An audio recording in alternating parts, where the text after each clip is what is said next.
आणि खुर्चीवर का बसना गेलेत? हा, खुर्ची पळायली.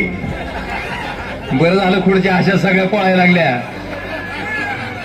आपल्या जिल्ह्याचे पालकमंत्री सन्माननीय प्रतापरावजी सरनाईक साहेब, मंचावर उपस्थित असलेले सर्व मान्यवर, आदरणीय व्यासपीठ आणि व्यासपीठाच्या समोर उपस्थित असलेले आपण सर्व वडीलधारी मंडळी, निश्चितपणे या भगव्या ध्वजाकडे बघून आपल्याला कायमस्वरूपी प्रेरणा मिळत राहील की छत्रपती शिवाजी महाराजांनी जे स्वराज्य त्या ठिकाणी स्थापन केलं आणि ज्या पद्धतीनं स्वराज्याचा गाडा त्या ठिकाणी चालवला की त्या स्वराज्यातल्या प्रत्येक मावळ्याला वाटायचं की हे माझं स्वराज्य आहे आणि त्या स्वराज्यासाठी तो प्रत्येक मावळा स्वतःच्या प्राणाची आहुती द्यायला सुद्धा त्या ठिकाणी तयार असायचा.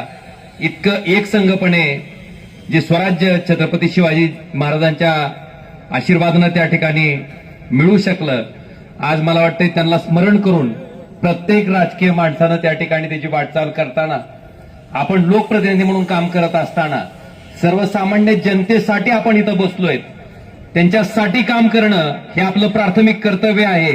ह्या पद्धतीनं प्रत्येकानं जर आचरण आणलं आणि प्रत्येकानं त्या पद्धतीनं वागायला सुरुवात केली तर निश्चितपणे छत्रपती शिवाजी महाराजांचं स्वराज्य त्या ठिकाणी ह्या भूतलावर अवतरल्याशिवाय राहणार नाही. पण त्याच्यासाठी तितक्याच प्रामाणिक मानसिकतेची आणि त्या पद्धतीनं लोकांसाठी झटण्याची मानसिकता प्रत्येक लोकप्रतिनिधींनी त्या ठिकाणी तयार ठेवावी.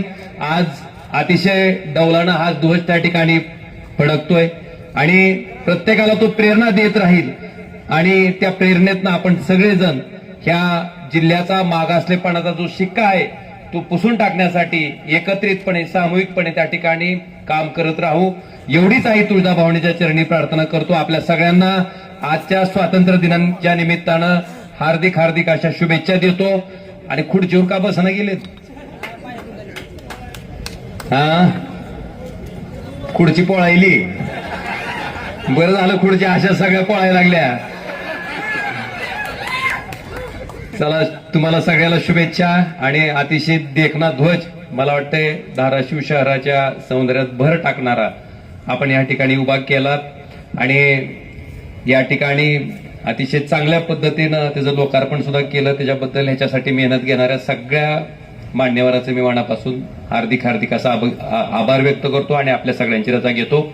धन्यवाद.